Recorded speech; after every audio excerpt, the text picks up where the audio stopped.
Everybody, Invisiblekatana here with my review for episode 10 of The Bad Batch Common Ground. So it was a good episode. As you can see, I have this I'm pretty sure, what is this, Burger King? I'm pretty sure this is from Burger King. I don't remember. Obviously, this is Naboo from like episode 1 type stuff. Look at that. Throwback. I don't know if any of you guys remember that. But the reason I got this as my random item for the review is because that's what I thought of. I thought of all prequel stuff. Like every time anywhere in Star Wars, if they go like it's a separatist or this or that, I'm like, all I can think of are the prequels. And then they go down to this planet, and all I could think of, I was like, this reminds me of Naboo. It doesn't look as amazing or anything as Naboo. It does kind of look, it has like a darker tone to it. It looks fairly normal. But I was like, man, talking about this separatist ambassadors and this and that, and I was like, or a senator, I should say. I was just like, yeah, all I can think of, all I feel is like prequel era. Like, and obviously this is right after the prequel era, of course, it being Order 66, but it felt like original. I felt like I was on in Phantom Menace. They're like the separatists and going to Naboo, so not a bad thing. It was just what it reminded me of. I don't like despise the prequels or any of that crap, but it was just funny. Like when they say separatists, like I said, I instantly go prequels. So I like the episode. I think the action was good. I like what they're doing with Omega. Like, of course, the whole series is kind of, here's the Bad Batch, and then here's Omega and her blending into being a part of the Bad Batch. And so I like how they handled it. Of course, with everything that went on the past couple of episodes, things needed to kind of cool down a bit. So Hunter's like, look, I need you to stay here. Like, we're going to go on this mission. We don't need you out and about being spotted and things like that. So keep a low profile. And they did something in this episode that was really interesting because I think I mentioned it I think it was episode 3. When it was like the first episode, Wrecker like hit his head. He was like, oh, I got headaches and stuff. And so Hunter was like, okay, you're not going out. It was when they landed on that planet and they needed some materials. And so it was like, okay, you stay here. And I'm going to go out. And then Omega was like, well, I'm a part of the team too. And he was like, okay, come on. I said in that review, he should have just been like, yeah, as a team member, you should listen to what I say. And that's what he did in this episode. I was like, oh, so he's realizing he can just say that like as a response. When every time she says, well, I'm a part of the team too, he can just be like, and I'm a leader of this team. I'm the leader. So, you got to follow orders. And so she does. She ends up staying with Sid, and I like the episode. I like what they did with it. She's playing all I can remember is just it's hologram chess, but I can't think of like the actual name of the game.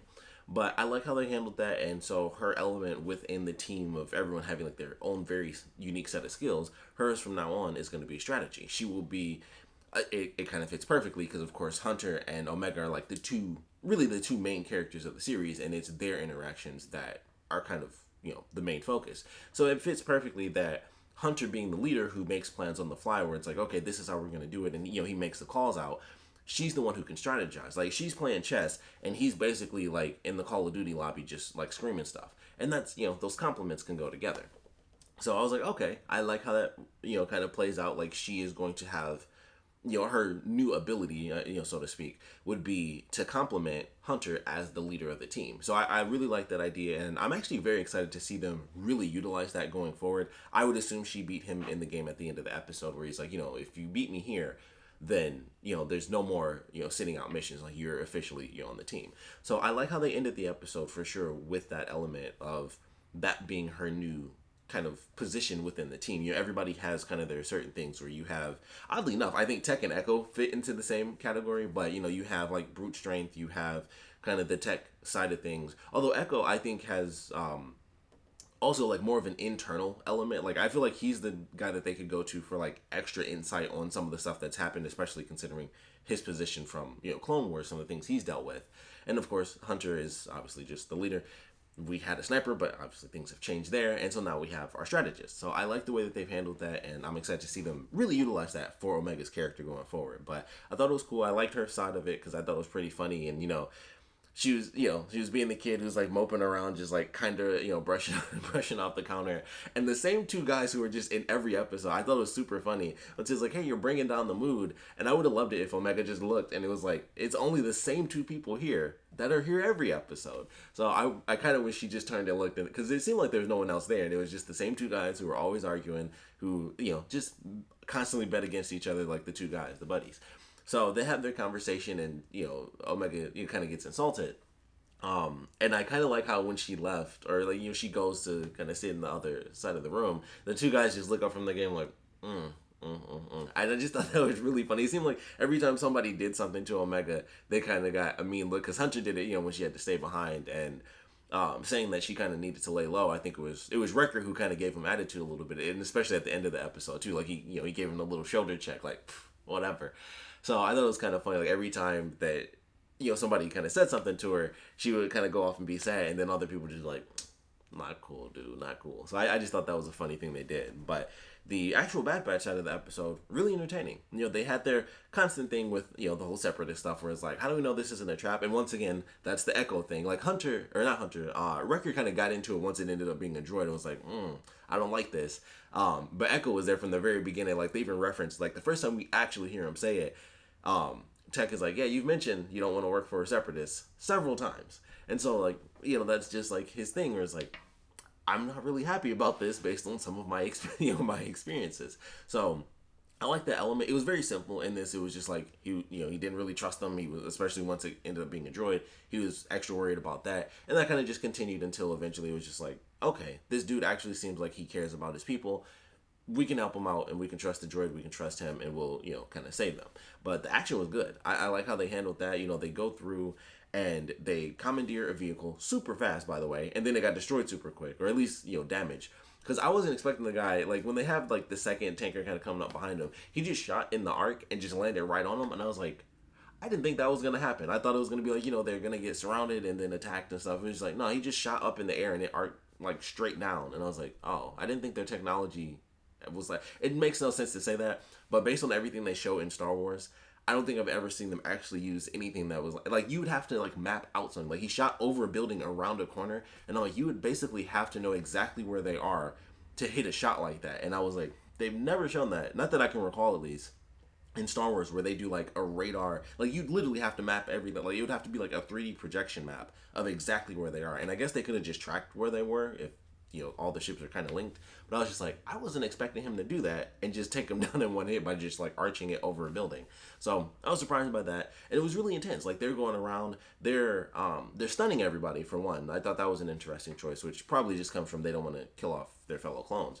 So they're stunning everybody. I also think that it was smart in an odd sense. This was the first time I ever thought of this, but I was like, shooting to stun is actually more accurate than shooting to kill, because when you shoot to stun, it's like this is those giant rings that come out, and so it's like it's a lot easier, even though they always show up where they like hit center mass every time. But I was like, what if you just kind of miss and you hit somebody on the side, like with their arm going, like I don't know the aspects of that, but I was like, I think that's why they were stunning people, because it made more sense instead of having like a laser that has to be like dead on accurate. You hit them with a circle, you just shoot center mass and just like boom, up they're stunned. And I was like, I feel like that's why they did that. And it was something I've never considered before. Like if you don't have to, kill the people, if you set it to stun, you're getting more hits off, because it's just hit them center mass and just like you can kind of blind fire a little bit. And I was like, I wonder if that's why they're doing that, because I don't think they've really talked about it. But I was kind of surprised. Like they just went in and it was just like, and also it's technically silent when they do that. It's not like a blaster fire, but I was like, it also, cause once they got into the firefight, it didn't make any sense to keep doing that. But I was like, I feel like that was a part of it. And I don't know if that has been explained. I kind of just missed that in an older episode.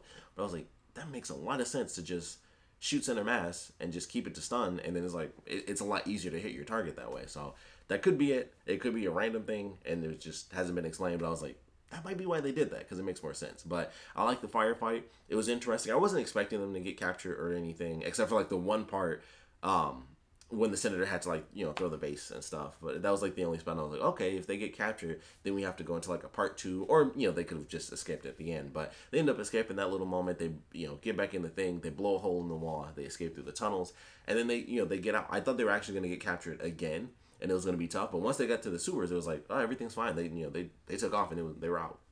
So I like the way it was handled. It was simple, but I like the action of it. Like they were just beating people up. Hunter just like when the dude came through the door and he was just slamming them into the bases. I just thought that was really funny for some reason. But I like the action of the episode. I like the strategy that they're kind of hinting towards with Omega.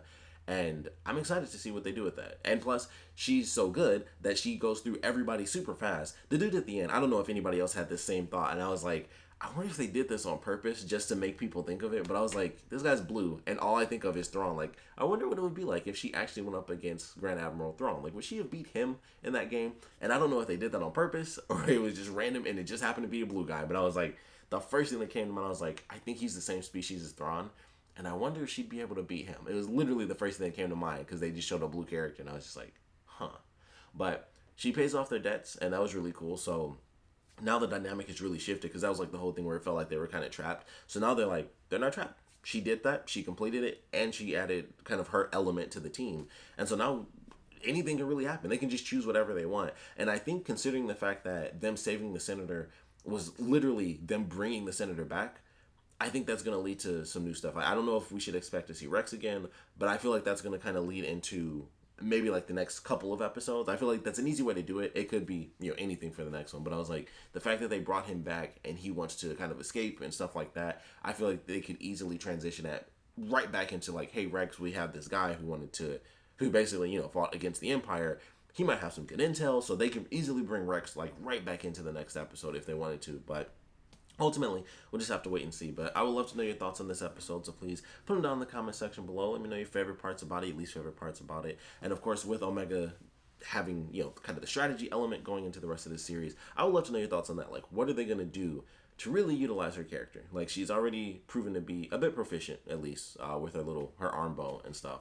So now that they've gone with the strategy realm, I want them to use it. I want this, honestly, I want to see them come up against Cad Bane again, and then her experience with Cad Bane and Fennec Shan, where it's like, oh, I've seen them fight, I've seen a bunch of their moves.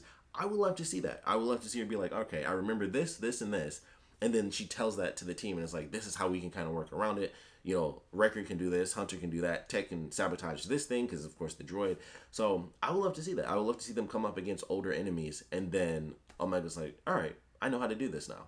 So I think that's the easiest way to do it. Just bring back the other enemies they've already faced that they lost to, and then just have Omega be the reason that they survive, or at least help out. Because obviously, if you don't have the whole team, they're all gonna fail. So her strategy could be used to maximize everyone else's potential, and I think it's an easy way to do it. Just bring in the enemies that they lost against already, and then win. Then it was, the Fennec Shan thing was real up and down. That was real wonky, and technically the only reason that started was because Omega was being a classic kid, like, I'm not gonna leave, that's a ball, and then she left. I know it was an animal, but still, she just walked away.